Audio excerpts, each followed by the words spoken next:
Sa isang liblib na lugar sa Mindoro, may dalawang baryo noon na talagang hindi nagkakasundo. Saksi ako sa mga nangyayari noon, Kabanong.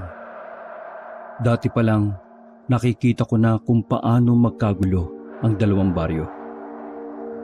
Kapag may naliligaw na taga-kabila, hindi pwedeng hindi sila lalabas ng baryo namin na walang galos. Kung minsan pa nga, hindi na talaga nakakalabas. 15 anyos pa lang ako noon, kaya hindi ko pa maintindihan kung ano ba talaga ang pinagmumulan ng alitan. Basta sa pagkakaalam ko lang, magkapatid ang dalawang kapitan na magkasulungat na baryo. Ang dalawang baryo na yon ay ang San Pablo at San Mateo. Pinaniniwala ang nauna ang San Pablo sa probinsya ng Mindoro. Mas patanda daw iyon kaysa sa San Mateo. Ang baryo ng San Pablo ay naging kuta raw noon ng mga Kastila. Sinasabing dito rin unang natuklasan ang kinatatakutan ng ilan na nilalang, ang mga aswang. Ngunit kahit na kailan ay wala namang nakapagpatunay na totoo ang mga yon. Samantala, ang San Mateo naman, kung saan ako nakatira, pinamumunuan ito ng isang babaeng kapitan. Matapang at istrikto ang kapitana namin. Wala siyang pinalalampas na pagkakataon kapag may nagkasala. Naalala ko pa noon, Kabanong, ng unang trabaho ko sa barangay bilang tagalinis. Nakita kong may pinaparusahan ang kapitana namin, si Ma'am Gloria. Ma'am Gloria, ano bang gagawin natin sa isang ito? Ito kasi yung nagdadala ng impormasyon sa San Pablo. Tanong ng isang lalaking tumatayong leader ng tauhan ng kapitana namin. Ano bang ginagawa sa mga nagtataksil sa baryo ng San Mateo? Pabalik na tanong ni kapitana.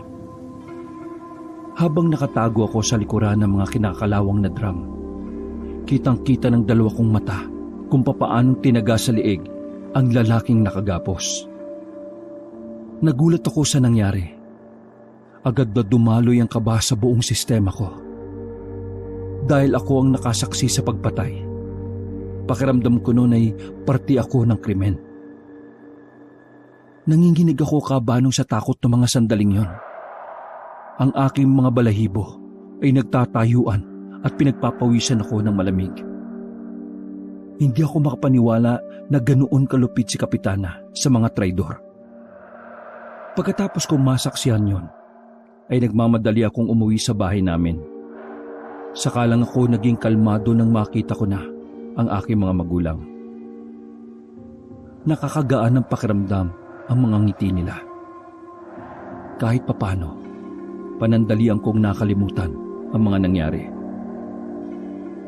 Oh anak, akala mo yatang umuwi ngayon. Akala ko ba'y mamayang alas 9 ka pa ng gabi uuwi kasi may pagpupulong sa barangay? Tanong ng tatay kong si Fred. Maaga po akong umuwi kasi maaga ko natapos yung mga pinapalinis nilang drum. Sagot ko naman sa kanya. Napakasipag naman itong anak natin. Alam mo, anak, malayo ang mararating mo kapag ganyan ang ugali mo. Natutuwang sabi naman sa akin ni Mama Susan. Pareho namang may trabaho ang mga magulang ko. Si Papa, tricycle driver. Si Mama naman ay tindera sa palengke. Pero dahil ayaw ko nang iasa sa kanila ang lahat, nagdesisyon ako na kumayod sa sarili ko. Ginagawa ko ito kasi nag-iipon ako para sa darating na pasukan. Siyempre, gusto kong umahon tayo sa kahirapan. Gusto ko na bigyan kayo ng maayos na buhay. Sagot ko naman sa kanila. Basta anak, magpakabuti ka lang sa kahit anong gusto mong gawin, ha? Andito lang kami ng nanay mo para suportahan ka. Tinapik pa ng tatay ko ang balikat ko. Sandali kaming natahimik habang may mga ngiti sa aming mga mukha. Maya-maya lang, may malalakas na boses kaming narinig mula sa labas. Boses ng mga tsismosa na napadaan sa tapat ng bakuran namin. Ay oo nga, alam mo talagang sa kabilang baryo na yan. Peruin mo, kanila pala galing yung aswang na nangangaswang noong nakaraang kina Tessie. Hindi kaya mga aswang ang mga naroroon? Malabo yan. Baka may aswang lang talaga sa kanila. Tapos ginagamit nila para guluhin ang mga taga rito sa San Mateo. Nagkatinginan kaming tatlo nung gabing yon.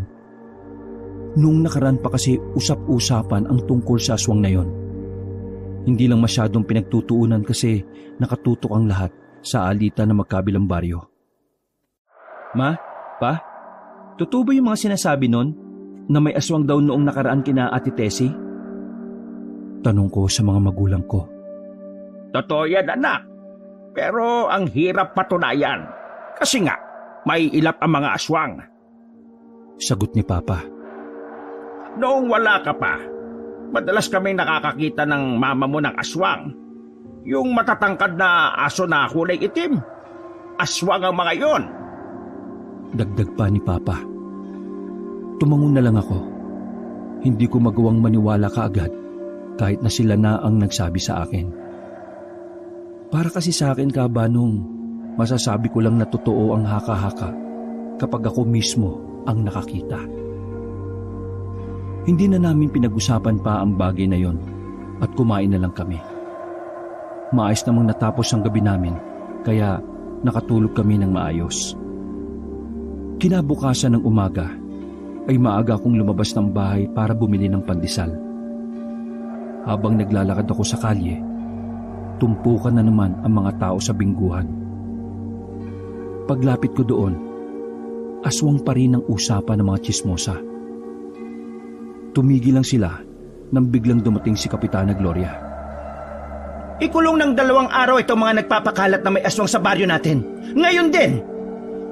Utos ng Kapitana sa mga tauhan niya.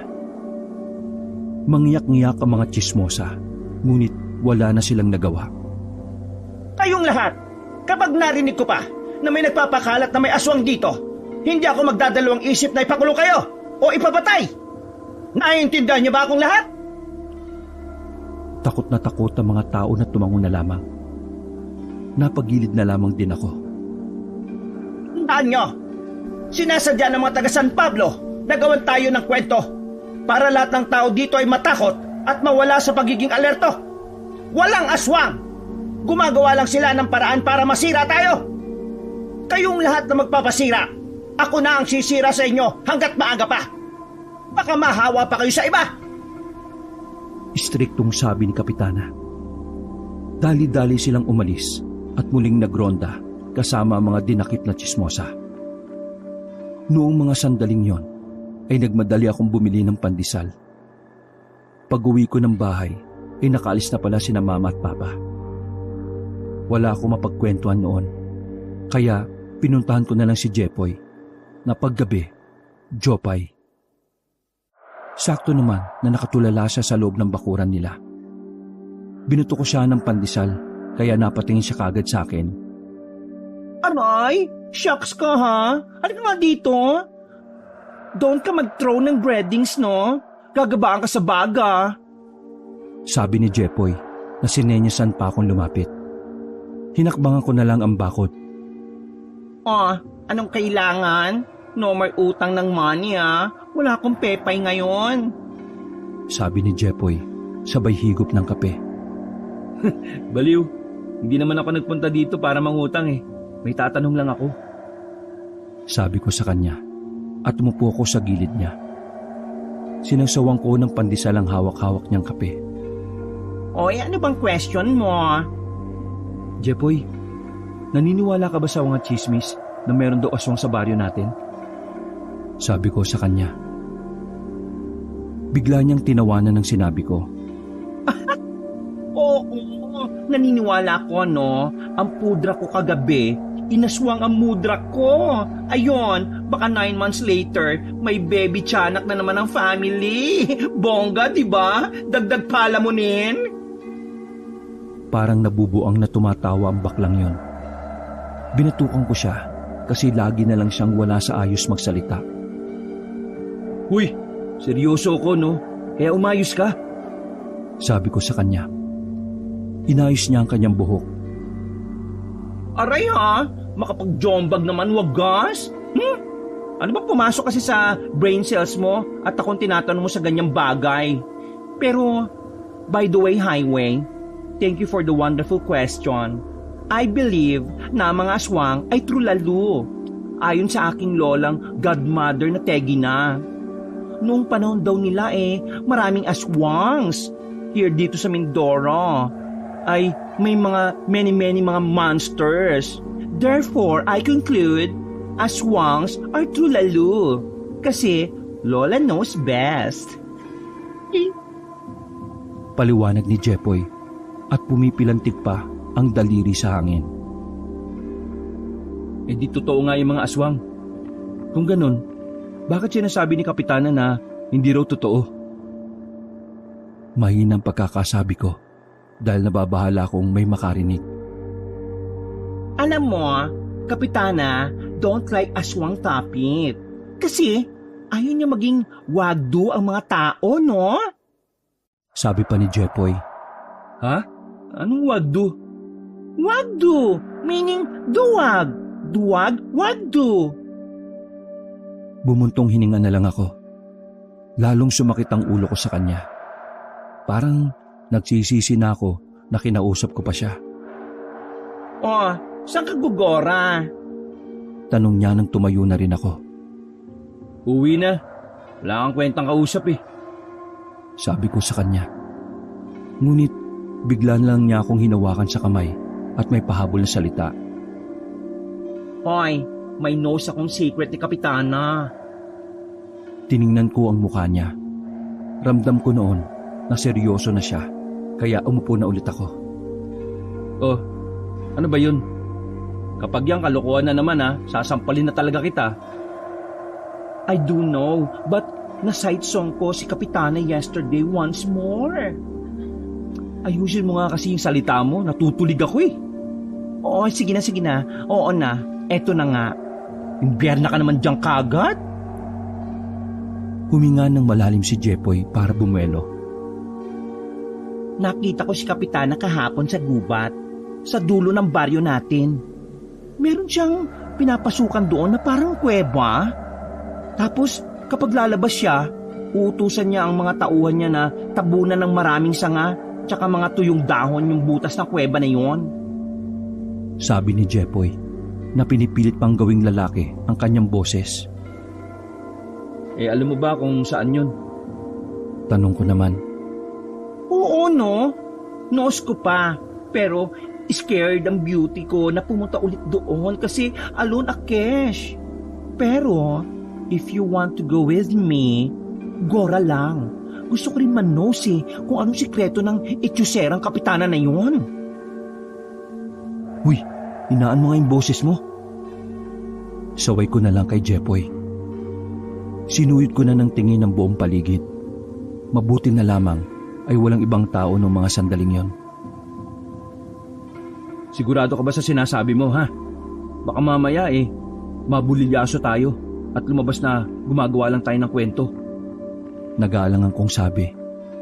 Kaya nga sumama ka sa akin, no? Mamayang gabi para manos mo rin if liar ako o nagsasabi ng trot. Sabi naman niya sabay kindat. O sige, mamayang 9:00, pupuntahan kita uli rito. Papasok lang ako sa trabaho ko.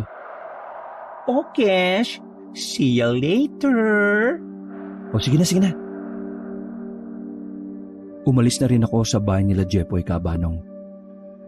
Habang naglalakad pa uwi, ay iniisip ko ang sinabi niya. Aminado ako na kinakain din ako ng kuryosidad. Kahit na alam kong delikado na alamin kung ano yon. Para bang may kung anong bagay ang natutulak sa akin na tuklasin yon. Masyado na rin kasing talagang mahiwaga ang katauhan ni Kapitana. Sa sobrang istrikto niya, parang meron talaga siyang itinatago. Pag-uwi ko sa aming bahay, ay agad ako nagbihis para pumasok sa barangay. Dumating ako sa barangay ng marami ng tao. Narinig ko na ang ilan sa kanila ay mga pamilya ng mga nadakip na tsismosa. Nagmamakaawa sila, napakawalan ng kani-kanilang asawa. Hoy bata, Elmer ba pangalan mo? Nagulat ako sa malaking boses na yon na nagmula sa likuran ko. Pagharap ko ay nakita ko ang lalaking matangkad at maskulado ang katawan. Siya ang pinuno sa mga tauhan ni Kapitana. Opo. Ako nga po. Bakit po? Magalang kong tanong. Pinapapasok ka ni Kapitana sa opisina niya. Bilisan mo. Bad mood yun. Sabi niya. Nagmamadali akong naglakad patungo sa opisina ni Kapitana. Pagbukas ko ng pintuan, ay bumungad sa akin si Kapitana na nakaupo. Pinapaikot-ikot niya pa ang upuan niya, sabay turo sa akin. Elmer, di ba ikaw yung tinanggap ko noong nakaraan na tagalinis ng barangay? Tanong sa akin ni Kapitana. Opo, ako nga po. Sagot ko. Linisin mo nga itong opisina ko. Marami ng alikabok. Sabi niya. Hindi na ako nagsayang ng oras. Agad akong kumilos. Pero hindi man lang lumabas si Kapitana. Nanatili lang siya sa loob at pinapanood ako. Ikaw, may kamag-anak ka ba na dinakip namin? Biglang tanong ni Kapitana. Wala po. Sagot ko na nanginginig ang boses. Mabuti naman. Kasi kung meron, pati ikaw, susunugin ko ng buhay. Sabi na lamang niya. Nagtayuan ang mga balahibo ko at lumakas ang tibok ng puso ko. Pagtingin ko kay Kapitana, ay napakatalim ng tingin na ibinigay niya sa akin. Napayuko na lang ako sa takot na malintikan ako. Matapos kong linisin ang opisina ni Kapitana, ay pinalabas na rin niya ako kaagad. Nakahinga ako ng maluwag dahil doon. Buong akala ko, ako naman ang malilintikan. Huminga ako ng malalim nang nasa labas na ako ng barangay. Napatingin na lang ako sa mga tao na pilit gustong makausap si Kapitana. Habang nangyayari yon, napansin ko ang isa sa mga naroroon. Ang lalaki na nakatayo lang sa gilid at pangiti-ngiti. Hindi ko alam kung bakit siya ngumingiti, pero parang ang saya-saya niya pa sa mga nangyayari. Dahil sa kuryosidad, naisipan kong lapitan ng lalaki. Nang makita ako ng lalaki na nakatingin sa kanya, ay nakatunog siya. Umalis siya kaagad. Naglakad palayo. Pagliko niya sa kanang kalye, ay bigla na lang siyang nawala. Hindi ko alam kung saan siya maaaring magpunta. Wala naman siyang pwedeng pagtaguan doon. Saan na kaya yung isang yun? Sino kaya yun? Nagtataka ko na lamang na tanong sa sarili ko. Napapailing akong umalis. Bumalik na lang ako sa barangay. Makalipas ang ilang oras, ay pinauwi na rin ako ni Kapitana. Wala na rin naman akong gagawin ng mga sandaling yon. Nalinis ko na kasi lahat. Hapon na noon, nang mapadaan ako sa border ng 2 baryo. Tinatawag namin yung namamagitang ilog. Yung kasi ang naghahati sa San Mateo at San Pablo. Naroon ang ilang mga tauhan ni Kapitana. May mga hawak silang mahahabang baril. Umulan o umaraw, ay naroon lang sila na nakabantay. Palagpas na ako nang makita ko sa kabila ang bantay ng San Pablo. Pumorma sila at mga ilang sandali lang, nakarinig na kami ng magkakasunod na putok. Hindi nakapaganda ang mga tauhan ni Kapitana, kaya marami sa kanila ang agrabyado. Atras muna! Atras! Sigaw ng isang lalaki sa mga natitira niyang kasama. Habang ako naman, hindi ko alam kung ano ang gagawin ko. Nakadapa lang ako sa damuhan. Nang mapagtanto ko na mag-isa na lang ako doon, mabilis akong nagtago sa mga nakatambak na mga punong kahoy. Nakita kong tumawid na ang mga taga San Pablo. Siniguro nilang patay na ang mga nakahandusay sa pamamagitan ng pagpapaputok pa sa mga ulo nito. Diyos ko, tulungan mo ako. Ayaw ko pang mamatay. Bulong ko na lamang sa aking sarili. Tingnan nyo kung may mga aswang sa mga napatay natin. Maraming aswang dito sa baryong to eh. Sigurado yan. Sigaw ng isang lalaki.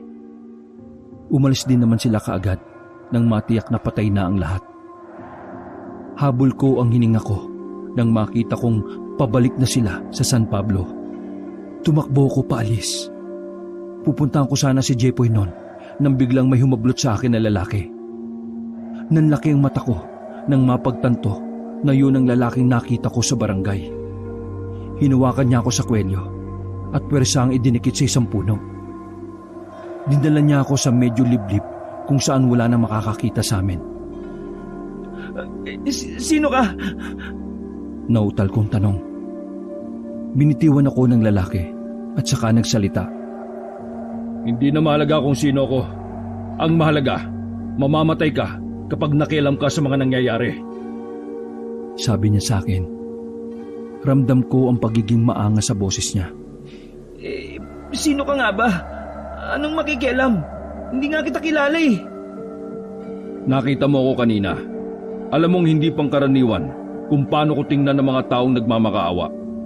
Kaya alam ko na meron kang naiisip. Bagay na maaaring makapahamak sa'yo o kaya sa akin. Dugtong niya pa. Wala akong ibang naiisip.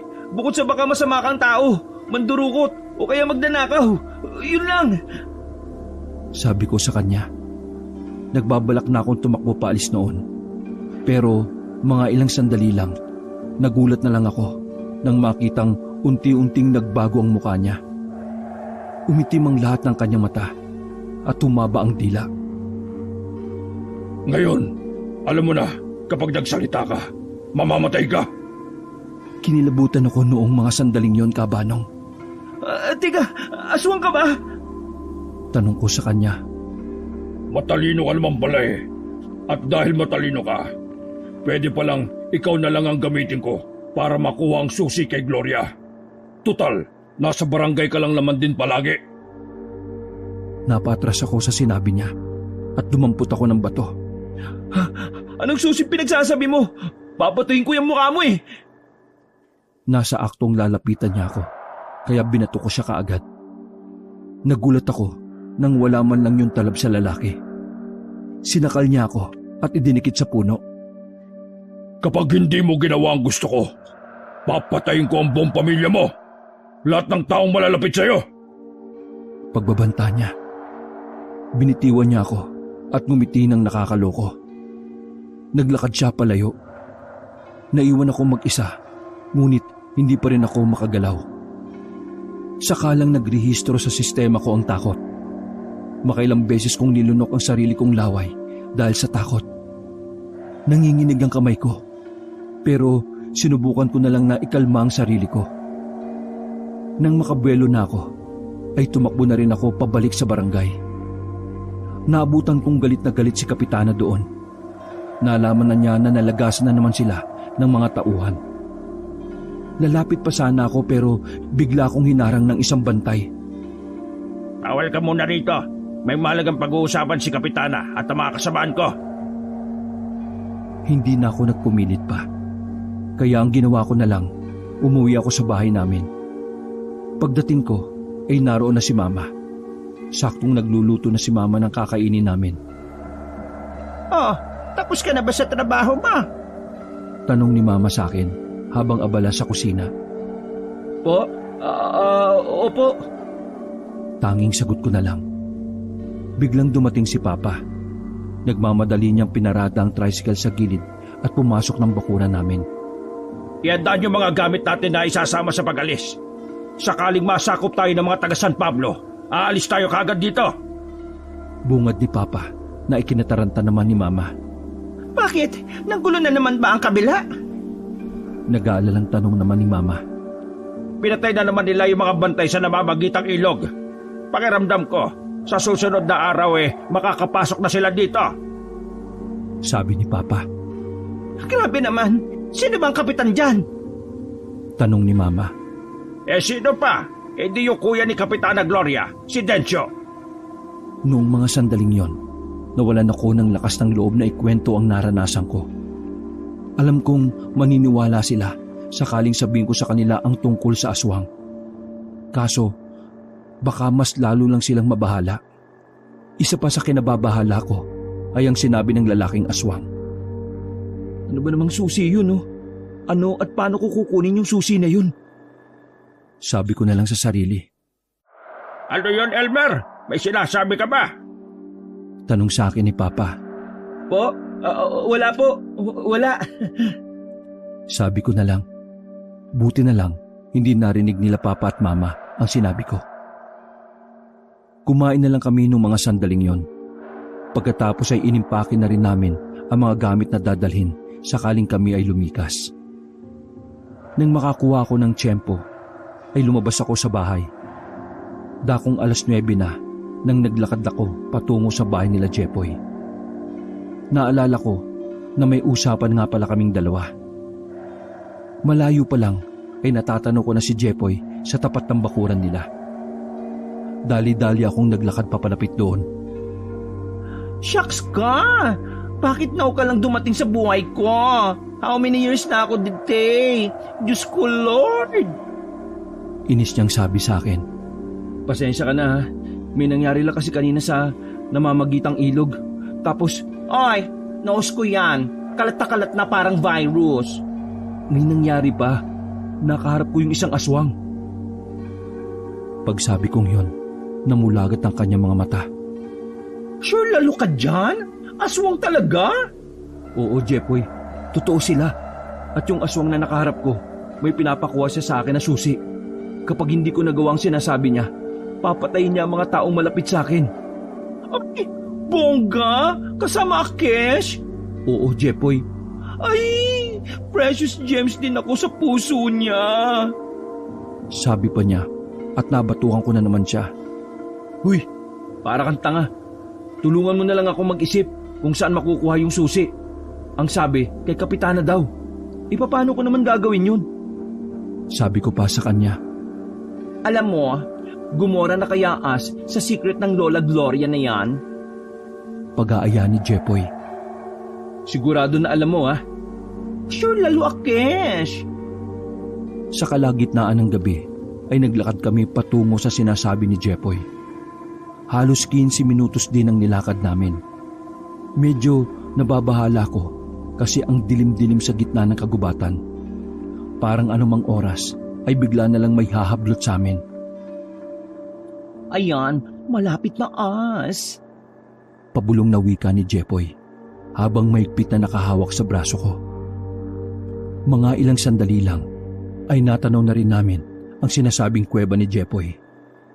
Nasaktuhan naman namin na bukasyon at naroon si Kapitana kasama mga tauhan niya. Ayan ang chinichika ko sa'yo. O diba, kabog? May kuweba ang lola? Shh! Huwag kang magdaldal, Jepoy. Baka marinig tayo. Patay tayo kay Kapitana. Bulong ko naman sa kanya. Nakita naming maraming inilabas na baril sila Kapitana. Mahabang baril ang mga yon. Hindi ko inaasahan na yung mga naitatago pala silang mga matataas na kalibre ng baril. Baka yan yung sikreto ni Kapitana, na marami silang baril. Sabi ko. Tangix! Paano magiging secret yan? Alam naman ng mga person na may more silang guns. I think, sa loob ng kuweba, may kakaiba pa. If want mo malaman, tara na, gora na! Sandali, balo ka ba? Hintayin muna natin sila makaalis. Pinigilan ko siya sa pagtayo. Nakakainis eh. Minsan na nga lang gumana ang utak, ayaw pang gamitin. Tinuon na lang namin ang atensyon kina Kapitana. Lumapit kami ng bahagya para marinig namin kung ano ang pinag-uusapan nila. Siguraduhin niyong walang makakalam kung nasaan ang susi. Kapag nakuha sa atin yon, malalagas tayong lahat. Sabi ni Kapitana sa mga bata-bata niya. Kapitana, anong gagawin natin sa mga taga San Pablo? Tanong ng isang lalaki na tumatayong leader sa mga tauhan.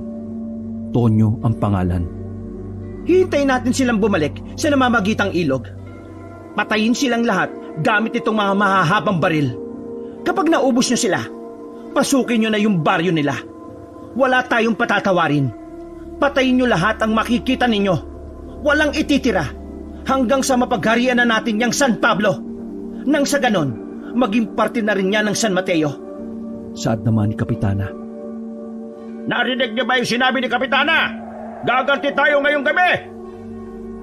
Nagsigawan ng mga kalalakihang armado. Lahat ng yon ay sabik na gamitin ang mahahabang baril na kanilang hawak. Nakwo, warla na si Kapitana. Huwag ka muna nga maingay. Bago umalis sila Kapitana, ay narinig pa naming may sinabi siya. Kung makakasalubong nyo rin ang aswang na si Renato, patayin nyo kaagad. Baka makuha niya pa ang susi. Yari tayong lahat. Ramdam ko ang pagkabahala sa boses ni Kapitana. Dahil doon, napagtanto ko, hindi totoong hindi naniniwala si Kapitana sa mga aswang. Ang totoo, pilit niya lang binubura yon sa isipan ng mga tao. Nang masiguro na namin na nawala na sila Kapitana, lumabas na kami sa pinagtataguan namin at nilapitan ng kuweba. Pinagtatatanggal namin ang mga tuyong dahon at sanga na nakatambak. Bumungad sa amin ang bakod. Walang kandado yon, kaya naitulak lang namin. Ay, darkness. Buti na lang, bring ko ang candle. Inilabas ni Jepoy ang kandila at agad niyang sinindihan yon. Jepoy, hindi to kuweba. Tunnel ito. Isa tong daan na maaaring mga Hapon pa ang gumawa nito. Sabi ko sa kanya nang masuri ko ang dinadaanan namin. Kagayang-kagaya kasi yon ng mga nakikita kong larawan ng tunnel sa libro. Nanahimik na lang kami habang naglalakad. Tinahak namin ang tunnel na yon at sa dulo may narinig kaming mga kaluskos. Mga maihinang tunog ng parang hayop. Sandali. Binagala namin ang paglalakad. Mga ilang sandali lamang. Nakakita kami ng malaking kulungan. Nagulat kami kabanong nang malaman na mga aswang ang naroon sa loob. Diyos ko Lord, mga aswang na prisoner! Sabi ni Jepoy. Ito na ba ang sikreto ni Kapitana? Dito ba gagamitin ng aswang na yon ang susi? Tanong ko na lamang sa aking sarili. Napako na lang kami sa kinatatayuan namin nang tumingin ang mga aswang na nakakulong. Nagtayuan ang mga balahibo namin habang pinagmamasda ng mga aswang na naglalaway. Lahat ng yon ay sabik na makalabas. Gravity si Kapitana! May mga prisoner na aswangs!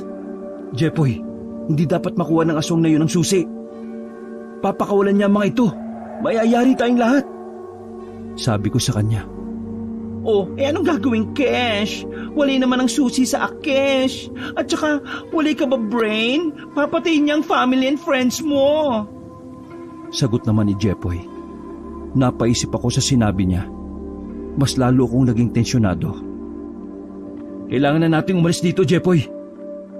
Sabi ko, nang maramdaman kong parang may narinig akong paparating. Nagmamadali na kaming naglakad paalis.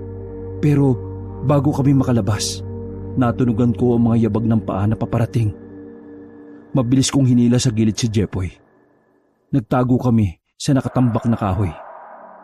Dumapa kami doon at ilang sandali lang, nasilip na namin na may mga bumalik palang tauhan si Kapitana. Sinasabi ko na sa inyong doble suri tayo sa tunnel eh. Kapag may nakapasok na ibang tao rito, patay tayo kay Kapitana. Sagot ng isang lalaki. Nang malagpasan na nila kami, ay dali-dali na kaming umalis doon. Munti ka na tayo doon Sabi ko, nung makaalis na kami sa tunnel. Hingal na hingal naman si Jepoy. Kabalisyos ako doon. Oh, knows mo na now ang secret ng Lola Kapitana? Sabi naman ni Jepoy. Napailing na lang ako at niyaya na kaagad siyang umalis sa lugar na yon. Tagumpay naman kaming nakabalik sa bahay nila Jepoy. Tumambay muna ako saglit doon dahil gising pa naman ang kanyang mga magulang at nagpatimpla si Jepoy ng kape. Habang nakatambay kami, ay nakaramdam kami ng kakaiba. Para bang may nakamasid sa aming dalawa. Nararamdaman mo ba yon? Tanong ko kay Jepoy. Yesterday, damang-dama, may person sa surroundings. Sabi naman ni Jepoy. Hindi muna kami gumawa ng pagkilos.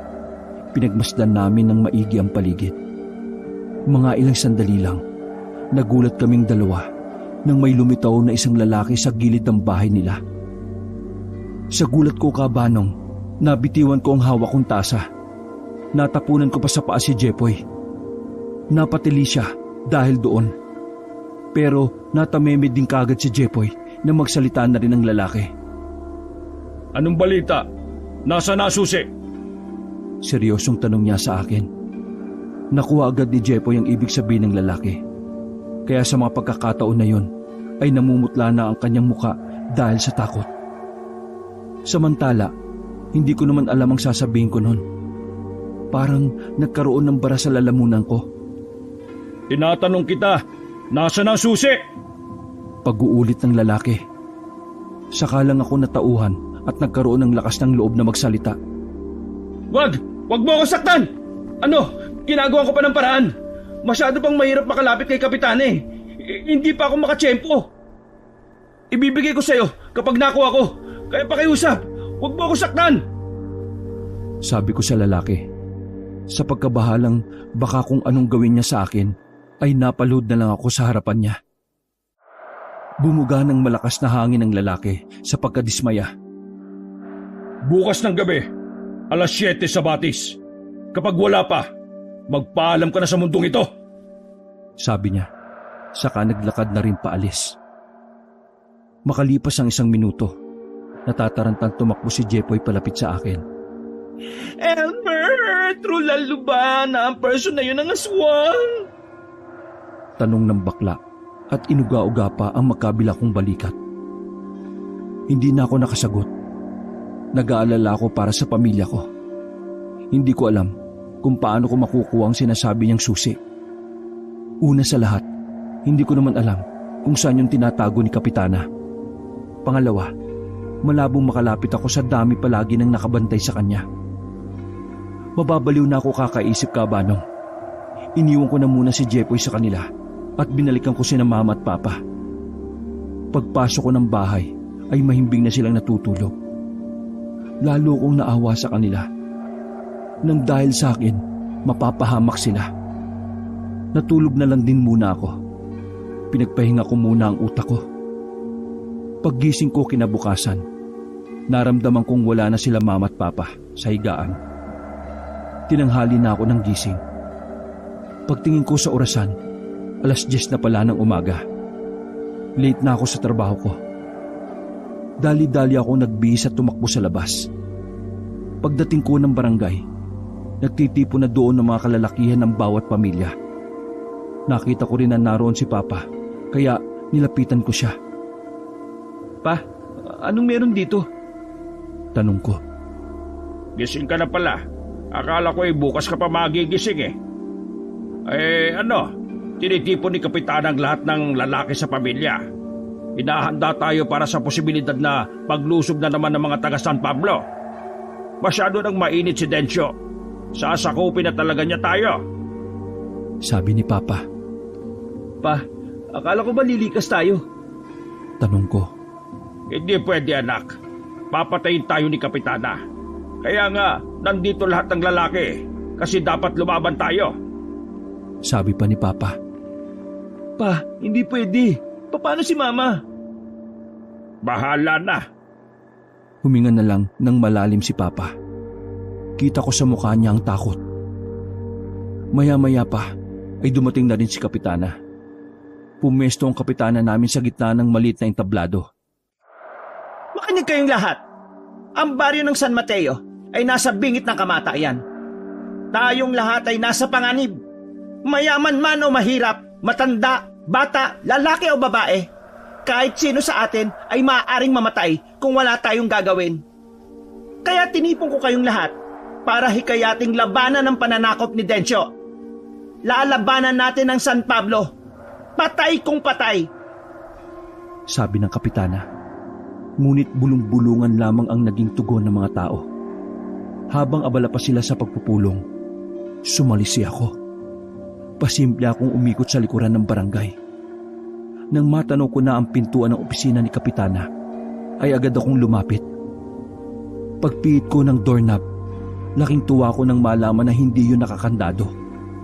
Pero nagulat ako sa loob nang makita kong may nagbabantay. Mabuti na lang at natutulog yon. Daan-daan akong pumasok. Maingat kong hinanap ang susi sa drawer ng mga lamesa. Maging sa cabinet din. Pagbukas ko sa ilalim ng drawer ng cabinet, nakita ko ang maliliit na kahon na kahoy. Binuksan ko yon at nalaman ko na naroon ang susi. Malakas ang kutob ko na yun na ang susi na sinasabi ng lalaking aswang. Dali-dali kong kinuha yon at pinalitan ko ng barya para may umaalog pa rin sa loob. Bawat takbang ko palabas ay sobrang ingat ko. Nang makita kong gumalaw ang natutulog na bantay, ay lumakas ang tibok ng puso ko. Pero nakahinga rin ako ng maluwag kasi hindi naman siya nagising. Sinamantala ko ang pagkakataon. Tumakbo na ako ng paalis habang abala pa sila sa lahat ng kanilang pinag-uusapan. Pinuntahan ko kagad si Jepoy. Wala na mga magulang niya roon, kaya pumasok na ako sa loob. Binatukan ko siya para magising ng maabutan kong humihilik. Uy, gising! Tulog ng tulog tong gagong to. Sasakupin na tayo ng mga taga San Pablo eh. Nagulat siya sa ginawa ko kaya napabangon siya kaagad. Ay, gosh! Nasaan ang enemy? Aswangs, are you there? Uy, umayos ka nga. Sinampal ko siya ng bahagyang malakas para matauhan siya. Ouch me! Ano ba? Bakit ka nagsislap ng pak na pak? Tumingin muna ako sa labas ng bintana nila kung may nakakarinig. Nakuha ko ng susi. Dinukit ko ang susi at inilahad sa harapan ng mukha niya. Ay, wow, taray ha! Save na ang family and friends! Jepoy, samahan mo ako sa batis mamayang gabi. Doon ko ibibigay ang susi sa lalaking aswang. Sabi ko sa kanya at nakita ko na parang hindi niya nagustuhan ang sinabi ko. Oo nga, nag-gain mo na ang susi. Pero knows mo naman na pag pinalet go ang mga aswangs, mga person sa baryo ang mapiperwisyo. Kasi di ba, aswangs are craving for carne of person. Ilang segundo akong hindi nakasagot. Tama naman si Jepoy Cabanong. Siguradong maraming mapapahamak kung makakakawala ang sandamukal na aswang sa tunnel. Pero kung mga mahal ko na sa buhay ang pinag-uusapan, hindi na ako magdadalawang isip. Jepoy, wala na akong pakialam. Ang mahalaga, mailigtas ko kayong lahat. Oh, touch naman ang heart ko. Ang gagawin natin, bago mag alas 7, pupunta na tayo sa batis. Nandun ang aswang at naghihintay. Sabi ko sa kanya. Tumango na lamang si Jepoy. Mabilis na lumipas sa mga oras at unti-unti nang kumakagat ang dilim. Lahat ng residente ay naghahanda na sa maaaring pagpasok ng mga taga San Pablo. Pinaniniwalaan ng mga taga San Pablo ay may matataas ding kalibre ng baril. Sapat na yun para patunayan na kaya nilang makipagsabayan kina Kapitana. Bawat kalalakihan sa kada pamilya ay binigyan ng itak. Swertang iba dahil nakatanggap sila ng baril. Tahimik na sa buong baryo. Talagang lahat ay nakahanda na sa mga mangyayari. Samantala, bago kami makipagkita sa aswang na lalaki, pinuntahan ko na muna ang nanay ko sa bahay. Mag-isa na lang siyang nag-iimpake. Si Papa raw kasi ay nasa barangay na. Anak, huwag ka nang magpapakita sa mga taga-barangay. Kukunin ka nila. Isasama ka nila sa barilan mamaya. Gaya ng papa mo. Naiiyak na lang nasabi sa akin ni Mama. Mama, wala na tayong magagawa. Gusto ni Papa yun eh. Sumama ka na lang sa amin. Dadaling ka namin sa ligtas na lugar. Hawak-hawak ko ang kamay ni Mama noong mga sandaling yon. Nanlalamig ang kanyang kamay dahil sa kaba. Yes, yo, Tita Red. Come with us sa baler namin. Meron kaming silong. Pwede ka mag-hide doon. Join force kayo ng aking Mother Earth. Wika naman ni Jepoy na pumipilantik na naman ng mga daliri. Sige na, ako na po ang bahala kay Papa. Sa ngayon, kailangan niyo munang pumunta sa ligtas na lugar. Dagdag ko pa. Madali naman naming nakumbinsi si Mama. Sumama na siya sa amin at dinala na siya sa bahay nila Jepoy. Kalahating oras bagong alas 7 ay nagpunta na rin kami sa Batis. Wala pang aswang ng mga sandaling yon. Kaya ang ginawa namin ni Jepoy ay pumwesto muna kami sa likuran ng punong bayabas. Oh, mag-eat ka muna para okay ka, tiyan. Sabi ni Jepoy, sabay abot sa akin ng tinapay. Salamat ah. Pero, parang nakarang linggo pa itong tinapay ah. Sabi ko naman sa kanya, pero kumagat pa rin ako. Wrong! Nakaraang buwan pa yan! Napatigil si Jepoy nang marinig naman ang boses ni Kapitana. Kasama niya ang mga bataan niya. Noong una hindi ko alam kung ano ang gagawin niya sa ganong uri ng lugar. Inakala ko nga na may bago silang strategy ng pakikipaglaban. Pero maya-maya lang, narinig ko na lang ang isang pamilyar ding boses ng lalaki. Pagsilip ko, ay yun ang aswang na naghahangad sa susi. Sabi ko na nga ba at hindi ka makakatiis na makiusap ka sa akin. Sabi ng lalaking aswang kay Kapitana. Maangas lang ang tayo ni Kapitana nun. Hindi ako makikiusap sa'yo. Ang sasabihin ko ay pareho tayong makikinabang. Sabi naman ni Kapitana, naramdam ang pagiging mataas sa tinig. Tumawa ang aswang. Mukhang maganda ang iaalok mo sa akin Bakit? Sawa ka na bang makipagmatigasan sa akin? Nasaan ang susi? Hoy, ikaw aswang ka. Umayos ka ng salita mo Kaya ka namin patayin dito. Sabi ng leader ng mga alalay. Ngumisi lamang ang aswang at talatang nabahala ito sa kanyang narinig. Papayag akong patakasin ng mga kasama mong aswang, pero sa isang kondisyon. Sabi ni Kapitana. Anong kondisyon? Tanong ng lalaki. Gagamitin ko sila para labanan ng mga taga San Pablo. Sa sinabing yon ni Kapitana ay kinabahan ako. Delikado ang naiisip niya. Sa paniniwala ko kasi, kahit kailan ay hindi mo pwedeng pagkatiwalaan ng mga aswang. Likas sa kanila ang pagiging mapanlinlang. Hindi ko maintindihan nun kung ano ang pinaplano ni Kapitana. Gusto mong gamitin kami sa mga kalaban ninyo? Gusto mo na tulungan ka namin? Nakangisi ang lalaki ng nakakaloko. Tumungo lang si Kapitana. Nakangiti rin ito na parabang may naiisip na magandang plano. Noong mga sandaling yon, Kabanong, biglang namatay ang mga dala nilang gasera. Mga ilang saglit lang ay sunod-sunod na putok na ang aming narinig. Mukhang nagsisimula na yatang sakupin ang baryo ninyo ng mga taga-kabila. Sabi ng lalaking aswang. Ang dami mong satsat. Sabihin mo sa akin kung papayag ka ba sa gusto ko o hindi. Puro ka daldal. Sabi naman ni Kapitana. Sandaling tumahimik ang paligid. Rinig na rinig namin ang mga putukan. Sa mga sandaling yon, bigla kong naalala si Papa. Wala na ako nagawa kundi ang ipagdasal na lamang sa Diyos na sana nasa maayos na kalagayan si Papa. Sige, payag na ako. Kaya nasa na susi? Gusto ko, ako magbubukas sa kulungan nila. Sabi pa ng lalaking aswang. Sinenyasan ni Kapitana ang isang tauhan niya. Maya-maya lamang ay may inilabas na silang maliit na kahon. Siguraduhin mo lang natutupad ka sa usapan. Kasi kung hindi, papatayin ka namin dito. Sabi ni Kapitana, naramdamang pagbabanta sa boses. Napailing at tumawa na lang ang lalaki. Binigay na ni Kapitana ang kahon. Tinanggap din naman kaagad yun ng lalaki at dahan-dahan binuksan. Nang masilip na nito ang laman ng kahon, nadismaya ang lalaki dahil wala siyang nakitang susi na naroon.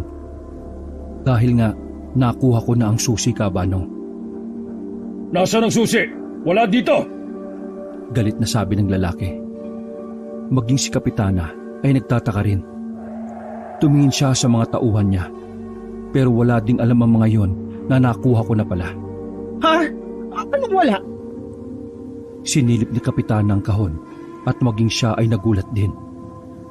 Saan ang susi dito? Tanong ni Kapitana sa mga bataan niya. Umiling lang ang mga yon. Babarilin sana ni Kapitana ang isa sa mga tagahawak niya ng susi nang biglang magbago ng itsura ng lalaki. Naging aswang na ito. Agad na dumistansya sila Kapitana. Nang umatake ang aswang na yon, ay hindi sila nagdalawang isip na paputukan. Tinatad kagad nila ng bala hanggang sa tuluyan na itong mamatay. Hingal na hingal si Kapitana, hindi dahil sa pagod, kundi dahil sa galit. Pinagbuntungan na niya ang isa sa mga tauhan. Nasaan ang susi? Di ba ikaw ang nagbabantay doon? Bago pa makasagot ang lalaki, ay pinagbababaril na ni Kapitana ang tauhan niya. Brutal niyang tinadtad ng bala yon. Napatakip na lamang kami ng bibig ni Jepoy. Kinakabahan din kami noong mga sandaling yon. Sobra ang galit ni Kapitana. Naisip ko na kapag nalaman niya na ako ang kumuha ng susi, baka mapatay niya ang buong angkan ko. Pigilang hininga namin noon Kabanong habang naghihintay sa kanilang pag-alis. Saka lang kami nakakilos ng maayos nang makita na namin padabog na umalis si Kapitana. Napasandal na lang kami sa katawan ng puno. Ako, wala ang Kapitana Lola. Kung mano ni Kapitana na ikaw gumetso ng susi, dead madela ka talaga. Sabi ni Jepoy. Hinagis ko ang susi sa gilid ng halamanan. Diyan na yan. Baka malaman pa ni Kapitana na nasa akin yan. Sabi ko naman. What to do now? Bumalik ka sa bahay ninyo. Asikasuhin mo sila mama at ang pamilya mo. Pupuntahan ko si papa at ang papa mo. Aalis tayo rito sa baryo na ito bago pa tayo mamatay lahat. Tumangon na lang si Jepoy bilang pagsang-ayon. Naghiwalay na rin kami ng landas. Mabilis akong bumalik sa bahay namin. Nagbakasakali lang naman ako na nandoon ang tatay ko. Pero wala. Kaya naglakad-lakad ako. Dinig na dinig ko ang mga putukan sa bawat panig ng baryo. Wala na ring tao sa mga kabahayan. Ilang sandali lang ay natanaw ko ang grupo ng mga kalalakihan. May mga dala silang baril pero sugutan ng dalawa sa kanila. Kuya, nakita niyo si Papa? Tanong ko sa kanila nang mapadaan sila. Pumunta ka sa namamagitang ilog. Nandun lahat. Kumuha ka ng baril. Lumabang ka. Sabi ng lalaki sa akin. Tumakbo ko patungo doon. Pagdating ko, nakahilera mga kabaryo namin at nakadapa. Nakikipagsabayan sila ng putok sa mga taga San Pablo. Pa! Tawag ko sa tatay ko nang makita ko siya sa gilid. Hawak-hawak niya ang mahabang itak. Agad din naman siyang lumapit sa akin. Anong ginagawa mo dito? Delikado rito. Sabi ni Papa. Pa, umalis na tayo. Kasama natin si Mama. Sumama ka na sa amin. Sabi ko sa kanya. Anak, hindi pwede. Lalaban ako para sa baryo. Papa, mamamatay lang tayong lahat. Binabala lang tayo ni Kapitana sa mga kalaban. Kahit alam niya na wala tayong pamana kay Dencio at sa San Pablo. Mauubos lang tayo pa. Kaya mas maiging iligtas na rin natin ang sarili natin. Pasensya na anak, pero lalaban ako. Ikaw nang bahala sa mama mo. Anong magagawa ng itak mo laban sa baril nila? Kita mo yung mga kasama mo, oh. Kapag naubos ang mga bala niyan, makakalapit na sila dito at magsisimula na kayo maubos. Natahimik si Papa sa sinabi ko. Kitang-kita ko sa mukha niya na gusto niya talagang maglingkod sa baryo namin. Ang kaso, hindi na yun ang tamang panahon para doon. Makasarili na kung makasarili. Pero lahat ng buhay ay masasayang dahil sa panggagamit sa kanila ng kapitana namin. Sige na! Ayoko ng wasak na Nahinto ang sasabihin ko. Nang biglang bumulagta ang isang lalaki na nasa gilid namin ni Papa. Tinamaan siya sa noo. Mga kasama! Atras! Wala na tayong bala! Kailangan na natin si Kapitana! Sigaw ng isang lalaki na tumatayong pinuno nila Papa. Nataranta na ang mga tao nang makitang umabante na ang mga taga San Pablo. Nasa ilog na sila habang nagpapaputok. Isa-isang namamatay ang mga naroon. Napailing na lang si Papa. Wala na siyang nagawa nang hilahin ko na siya palayo sa lugar na yon. Sa mga nakalipas lang na sandali, kumalat na ang mga taga San Pablo sa baryo namin. Nakuha na nila ang ibang parte ng San Mateo. Tanging sila Kapitana na lang ang natitirang lumalaban kasama ang mga tauhan niya. Unti-unti nang nasasakop ang baryo natin. Anong gagawin natin nito? Siguradong papatayin tayong lahat ni Densyo kapag nalaman niyang buhay pa tayo. Napabahalang sabi ni Papa habang mabilis kaming naglalakad papunta sa bahay nila Jepoy. Kailangan na nating umalis. Bahala na sila rito magpatayan. Total, wala naman silang pakialam sa mga katulad natin eh. Sagot ko naman kay Papa. Pinagpatuloy namin ang paglalakad hanggang sa marating namin ang bahay nila Jepoy. Sakto naman na naroon na pala ang tatay ni Jepoy na si Mang Elo. Hindi tayo makakalis dito, pare. Napalibutan na ng mga taga San Pablo ang buong San Mateo. Sabi ng Mang Elo kay Papa. Saan tayo nito? Baka maabutan nila tayo. Nababahalang sabi ni Papa. Shucks, halina kayo sa silong ng baler. Mag-hide muna tayo doon. Baka tayo ay madela ng bullet. Sabi ni Jepoy. Pa, mauna ka na. May gagawin lang ako. Sabi ko kay Papa. Teka, saan ka naman pupunta? Alam mo naman nandito ng mga taga San Pablo. Nahihibang ka ba? Inis na tugon ng tatay ko. Ay, Ber, delikado. Kahit sa gubat may mga tauhan na si Densyo, baka ikamatay mo pa. Nag-aalala rin sabi ni Mang Elo. Pero buo na ang loob ko. Kailangan subukan ko ang nasa isip kong paraan. Wala na ako nakikitang hakbang kung hindi yun lang. Tumakbo ko palayo kabanong. Hindi ko na nililingon pa sila Papa. Mabilis akong pumunta sa kagubatan papuntang Batis. Pagdating ko doon, ay agad kong hinanap ang susi sa pinagpwestuhan namin. Pero dahil madilim na, kinakapakapa ko lang kung saan ko yun naihagis. Ay, nasa ka na ba susi ka? Dapat talaga hindi na kita hinagis eh. Sabi ko na lang sa aking sarili. Tumagal ako ng halos 5 minuto sa kakahanap. Bawat segundong nasasayang, pakiramdam ko, mapapahamak sila Papa at Mama sa ginagawa ko. Bigla kong naalala kung saan ko saktong hinagis ang susi. Kinapa ko yung kaagad. Nanlaki ang mga mata ko nang mahawakan ko na ang susi. Nabuhayan ako ng loob dahil doon. Parang hulog ng langit ang mga sandaling yon. Nagmadali akong tumakbo papunta sa kinaroroonan ng mga aswang. Walang katao-tao doon nang makarating ako. Mabilis kong hinawi ang mga nakaharang na sanga. Dali-dali kong tinanggal ang mga nakabara na tali. Pagpasok ko sa bungad ng tunnel, inilawan ko ang daan gamit ang kandila kong nadala. Hindi na ako nagsayang ng oras pa kabanong at pumunta ako agad sa kulungan. Tumingin lang sa akin ang mga aswang nang nasa harapan na ako ng kulungan. Ako si Elmer. Hindi ko rin alam kung bakit ako nagpapakilala doon. Dahil sa kaba, parang wala na ako sa katinuan. Nandito ako para palayain kayo. Pero pakiusap lang, sana wag niyo akong kainin. Maraming tao sa labas, mga taga San Pablo sila. Ginugulo nila ang baryo na ito. Sila ang kainin niyo kasi pinatay na nila mga kasamahan ko. Ito, may susi ako. Pakakawalan ko na kayo. Sabi ko sa kanila. Nakatinginan lang ang mga aswang. Wala ni isa sa kanila ang tumugon sa akin. Marahan akong lumapit kabanong. Pinasok ko na ang susi sa kandado. Dahan-dahan kong binuksan ang pinto ng kulungan.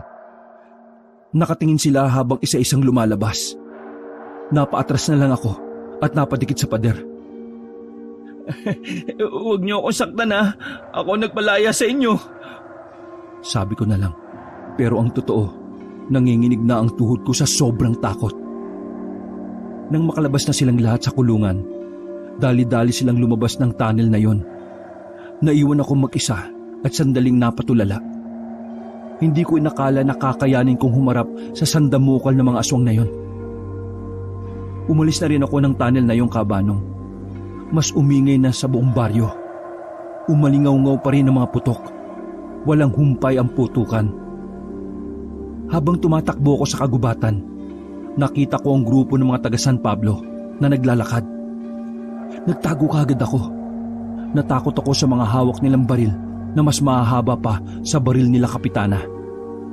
Lahat ng makikita nyo, bata man o matanda, babae o lalaki, papatayin nyo lahat. Wala kayong ititira, maliwanag! sabi ng isang lalaki doon na paububo pa. Sabay-sabay namang tumugon ng mga naroroon. Siniksik ko ang sarili ko sa halamanan. Sobrang lakas ng tibok ng puso ko noon. Parang mas natakot pa ako sa kanila kaysa sa mga aswang. Noong mga sandaling yon, aalis na sana ako nang bigla silang nagkagulo. Inatake na pala sila ng mga aswang na galing sa tunnel. Walang nagawa ang mahahabang baril nila. Nilapa sila ng mga aswang na parabang ginawa silang hapunan ng mga yon. Pinaghiwa-hiwalay ang mga parte ng katawan. Nilabas ang mga laman loob at pinag-aagawan pa ito ng mga mas batang aswang. Muntikan na akong masukan nang makita ko ang ginagawa nila. Pero tinakpan ko na lang ang bibig ko para hindi ako makalika ng ingay. Sa nasaksihan ko kabanong, masasabi kong mas brutal pala talaga ang mga aswang. Wala silang sasantuhin. Ang kinababahala ko lang noon, baka pati ang mga taga San Mateo ay patayin at kainin nila. Nasa 10 minuto ko silang pinapanood. Hindi kasi ako makaalis ng mga sandaling yun. Palagay ko ay maririnig nila ako dahil sa talas ng pandinig nila. Makalipas pa ang ilang minuto, nagsawa na rin sila sa kinakain nila. Umalis sila at iniwang nakakalat ang parte-parting katawan ng mga taga San Pablo. Wala akong sinayang na panahon. Tumakbo ko paalis at saka binalikan ko sina Jepoy. Ang kaso, pagdating ko doon, ay wasak na ang pintuan nila.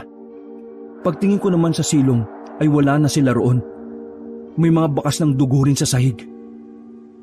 Agad na dumaloy ang kaba sa sistema ko, kabanong. Unang pumasok sa isipan ko na baka naatake sila ng aswang.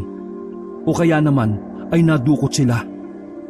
Hindi ako mapakali ng mga sandaling yon.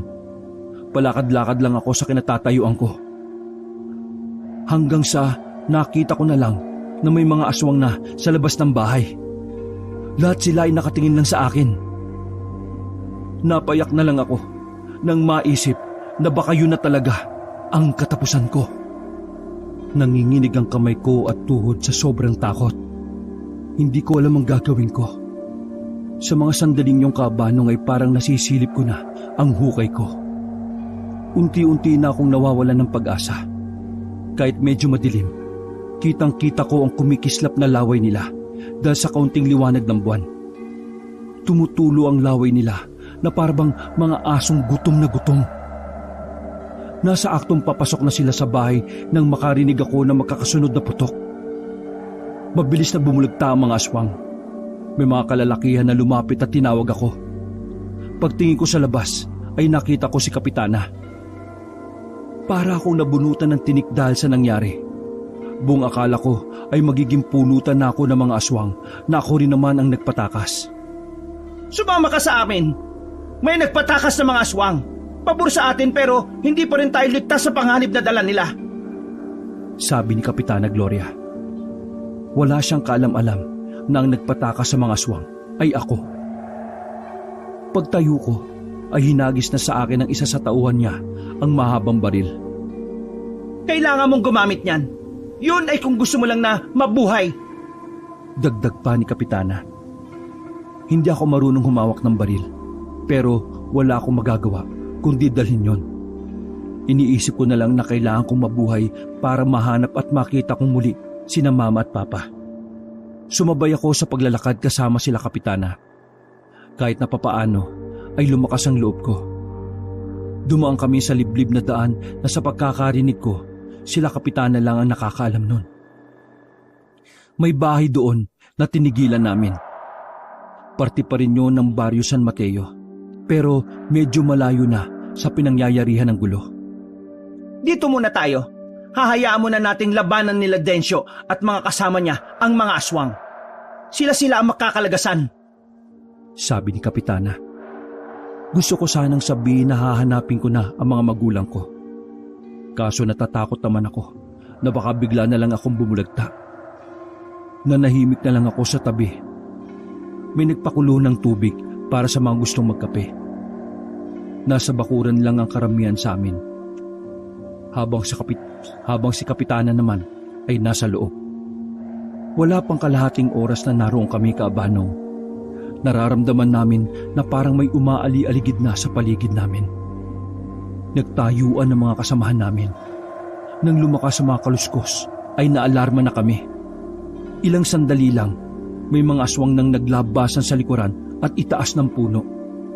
Sobrang dami nila. Noong mga sandaling yung ko lang napagtanto na mas marami pala talaga sila. Paputukan nyo na, mga inutil! Sigaw ni Kapitana. Pinaulanan nila ng maraming bala ang mga aswang. Pero sadyang mabibilis at mababangis sila. Kahit tinatamaan namin ng iba, marami pa rin ang nakakalapit kung kaya't madali nila kaming nalalagasan. Kapitana! Hindi natin sila kaya! Mas marami sila ngayon! Sigaw ng kanyang tauhan. Atras! Atras muna tayong lahat! Sigaw ni Kapitana. Wala kaming nagawa kundi ang tumakbo paalis habang nagpapaputok. 6 na katao lang kaming natira noong mga sandaling yon. Hindi ko alam kung ilan ang namatay sa amin. Basta, hindi siya bababa ng 20 katao. Habang tumatakas kami, may ilan pa rin sa mga aswang na nakasunod sa amin. Huminto ang mga tauhan ni Kapitana. Nagtaka naman sila roon kung ano ang pakulo ng mga yon. Anong ginagawa nyo? Ang sabi ko, umatras! Sabi ni Kapitana sa 4 na lalaki. Kapitana, umalis na kayo. Aharangin namin sila para hindi nila kayo maabutan. Hindi nakapagsalita si Kapitana. Hindi niya inaasahan na gagawin yun ng kanyang mga tauhan. Hoy, ikaw! Sama mo si Kapitana ha! Baka ingatan mo siya! Sabi pa ng isa sa akin. Oo, sige, akong bahala. Sabi ko, kahit na sa aming dalawa, mukhang ako pa ang poprotektahan ni Kapitana. Tara na! Hinilan na ako ni Kapitana sa kwelyo. Tumakbo na rin kami paalis. Habang papalayo kami, nakita pa namin kung papaanong makipagsagupaan ang mga tauhan niya sa mga aswang. Sinamantala namin ang pagkakataon na yon para tuluyan na kaming makalayo. Saka lang kami huminto at nagpahinga nang masiguro namin na hindi na kami matutunton ng mga aswang. Kapitana, mukhang 2 na lang po yata tayo ang natitira. Sabi ko. Bakit? Natatakot ka ba? Tanong niya habang nakasandal sa katawan ng puno. Hindi ako nakapagsalita. Aminado naman ako na takot ako sa mga nangyayari. Mapapakinabangan kasi natin ang mga aswang na yan. Kaso, nawala yung susi. Kapag nalaman ko talaga kung sino ang nagnakaw nun, papatayin ko! Inis niyang sabi. Napalunok na lang ako ng laway dahil sa kaba. Ikaw, wala ka na bang kasama? Nasaan ang mga magulang mo, Elmer? Biglang tanong ni Kapitana sa mababang tono. Kumalma na rin siya. Hindi ko po alam eh. Umalis ako saglit sa bahay. Pagbalik ko, magulo na. May dugo. Tapos, wala na sila. Balungkot kong sabi. Huminga ng malalim si Kapitana. Naramdaman ko na parang lumungkot din siya. Ipagdadasal ko na lang sana na maubos sa mga aswang ang mga taga San Pablo. Nang sa ganon, may tsansa pa tayong mabawi ang San Mateo. Sabi niya at napailing na lang. Kapitana, bakit po ba kayo nag-away ng kapatid ninyo? Di po ba may kanya-kanya naman po kayong baryo? At saka po, pasensya na po ah. Ang daldal ko pala. Tinikom ko na lang kagad ang bibig ko. Dahil ayaw ko sa gusto niyang mangyari. Hindi na ako naghangad pa ng mas malinaw na sagot. Hinayaan ko na lang maghari ang katahimikan sa pagitan naming dalawa. Makalipas lang ang 1 oras, napagpasyahan na rin ni Kapitana na umalis. Maging siya ay hindi na rin alam kung saan kami pupunta. Basta ang sabi lang niya, lalabas muna kami ng San Mateo. Magbabaka sakali na may ibang makakatulong sa amin. Madaling araw na at naglalakad pa rin kami sa kalagitnaan ng gubat. Huminto kami saglit na makarinig kami ng mga yabag ng paa. Hawakan mong maigi ang baril mo. May mga kalaban. Sabi ni Kapitana sa akin habang nakatago kami sa malalapad na dahon ng gabi. Ilang sandali lang, nasilip namin ang mga aswang na tila ba hinahanap nila ang amoy namin. Singhot sila ng singhot. Paano po nila tayo nasundan? Ang layo na natin sa kanila. Sabi ko ng pabulong. Malalakas ang pang-amoy nila, lalo na kung may sugat at dugo ka. Sagot niya. Napansin ko na lang ang hiwa sa ibabaw ng kamay ni Kapitana. Dahan-dahang naglakad si Kapitana. Naiwan ako sa pwesto ko. Nang makabuelo si Kapitana, ay agad niyang pinagbababaril sa ulo ang 3 aswang. Bumulagta kaagad ang mga yon. Pero ang hindi namin alam, mas marami pa pala ang nasa paligid. Nabulabog sila dahil sa putok na pinakawalan ni Kapitana. Halika na! Tawag sa akin ni Kapitana. Dali-dali akong tumakbo at sumunod sa kanya. Habang yung ibang aswang naman ay nagsimula na ring tumakbo para habulin kami. Kapitana, di ba San Pablo na kapag tinawid natin ang ilog na yan? Sabi ko sa kanya. Oo, wala na tayong pagpipilian. Diyan tayo pupunta. Sigaw niya. Parang pagpapatiwaka lang gagawin namin nun. Kung hindi naman kami pupunta doon, malamang sa malamang ay lalapain na kami ng mga aswang. Malakas ang agos ng tubig nang tawirin namin yon. Kumapit kami sa kawayan na nagsisilbing gabay para makatawid kami papunta sa kabila. Paglingon ko sa likuran ay nakasunod pa rin ang mga aswang. Nang makaahon na kami sa tubig ay saka kami nagpaulan ng maraming bala. Hindi ko na alam kung nakakatama pa ba ako. Basta ang mahalaga na lang sa akin ay nakakalabit ko ang gatilyo at may pumuputok. Kapitana, mukhang di naman sila nauubos eh. Sabi ko, parang gusto ko na lang tumakbo ng mga sandaling yon. Pero nakokonsensya ako na iwan siyang mag-isa. Sige na, mauna ka na. Sabi niya sa akin. Sigurado po kayo, Kapitana? Tanong ko. Tumango lang siya sa akin at patuloy pa rin sa pagpapaputok. Aalis na sana ako nang bigla namang nagdatingan ng mga armadong lalaki. Nakita ko doon ang kanilang kapitan na si Dencio na nangunguna sa paglalakad.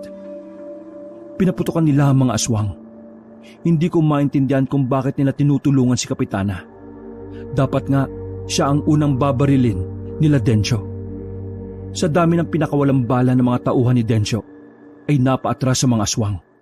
Pero bigla na lang nilang tinutok ang baril kay Kapitana. Tingnan mo nga naman, palay na talaga ang lumalapit sa manok. Piruin mo yon. Ikaw na ang naghuhukay ng sarili mong libingan. Lakas ng loob mong dumayo sa baryo ko habang yung baryo mo ay unti-unti nang nasisira. Sabi ni Dencio kay Kapitana. Binitiwan ni Kapitana ang hawak niyang baril. Sinenyasan na rin ako ng mga tauhan ni Dencio na bitiwan ang dala kong baril at dumapa. Sinunod ko na lang sila. Sa mga itsura kasi nila, mukhang sila ang walang sasantuhin. Parang mas malupit pa yata si Dencio kaysa kay Kapitana. Gloria, kung nakinig ka lang sa akin noon, wala sanang gulo na mangyayari ngayon. Ikaw naman kasi, masyado mong pinagpipilitan ng mga bagay na alam mong magdadala lang ng kasamaan sa probinsyang ito. Tingnan mo yung mga aswang na yan. Dahil sa kagagawan mo, ganyan sila kadami. Kasalanan mo yan eh. Sabi ni Dencio. Tumawa ng mahina si Kapitana. Sinusubukan ko lang silang isalba. Pero hindi mo sila nailigtas, Gloria. Naging perwisyo lang sila. Kung hinayaan mo na lang sana silang mamatay, eh di sana walang... May pag-asa pa silang mabuhay. Bakit ko sila hahayaang mamatay? Buwelta pa ni Kapitana. Gusto kong tumayo nun, pero sinitsitan ako ng isang lalaki. Alam mong wala nang lunas ang sakit nila. Pero anong ginawa mo? Pinag-eksperimentuhan mo sila. Ginawa niyong aswang ang mga residente ng San Mateo. Wala kang karapatang matawag na kapitan kung sarili mong mga tao ay hindi mo pinapahalagahan. Dagdag pa ni Dencio. Nung mga sandaling yon, ay nag-iba na ang tingin ko kay Kapitana. Hindi ko alam pero pakiramdam ko, nagsasabi ng katotohanan si Kapitan Dencio. Hindi na nakapagsalita pa si Kapitana. Sandaling naghari ang katahimikan. Nagulat na lang kami nang biglang dinampot ulit ni Kapitana ang baril niya. Bago pa niya maiputok ang baril at makalabit ang gatilyo, pinaulan na siya ng bala ng mga tauhan ni Dencio. Sinalo niya lahat ng bala, kaya mabilis din naman niya yung ikinamatay. Mga kasama, wala na ang isa nating problema. Ang dapat nating pagtuunan ngayon ay ang mga aswang sa San Mateo. Patayin silang lahat at wala tayong ititira. Sabi ni Dencio. Dinaanan lang nila ako at tumawid na rin sila sa ilog na namamagitan. Ang tanging nagawa ko na lang ay tumakbo palayo doon. Kinaumagahan, nakita ko sila mama sa isang malaking bahay sa San Pablo. Ang sabi nila, iniligtas daw sila ng grupo ni Dencio. Kwento pa nga nila sa akin, si Kapitana daw talaga ang tunay na kalaban. Nais lang daw ni Dencio na iligtas kami sa kapahamakan na dala ng mga aswang. Ang mga aswang daw kasi na yon ay parang alaga ni Kapitana. Dating residente ang mga yon na naging aswang dahil din sa kagagawan niya. Salamat anak at ligtas ka. Mabuti na kaligtas ka sa mga aswang. Nag-aalalang sabi sa akin ni Papa at Mama. Taray, bongga ang friend ko. Survive ang life ng lolo. Congrats, Elmer! Sabi naman ni Jepoy. Pagsapit lang ng tanghali, ay bumalik na rin sila Dencio. Baka sa mga itsura nila, ang pagod. Pansin ko rin na nabawasan sila ng bilang. Inubos na namin ang mga aswang. Bukas, kapag ayos na kayo, pwede na kayong bumalik sa San Mateo at simula ng bagong pamamalakad doon. Sabi ni Dencio. Napatango na lang kami sa kanyang sinabi. Hindi ko inakala na mabuting tao pala si Dencio. Nalin lang kami ni Kapitana. Siya pala ang may tinatagong sikreto. Natalo ang mga aswang kabanong. Nanatili naman ang San Mateo sa kamay ng mga natirang residente. Hindi na kami sinakop ni Dencio. Pero isang katanungan lang ang naglaro sa kaisipan ko noong mga sandaling yon.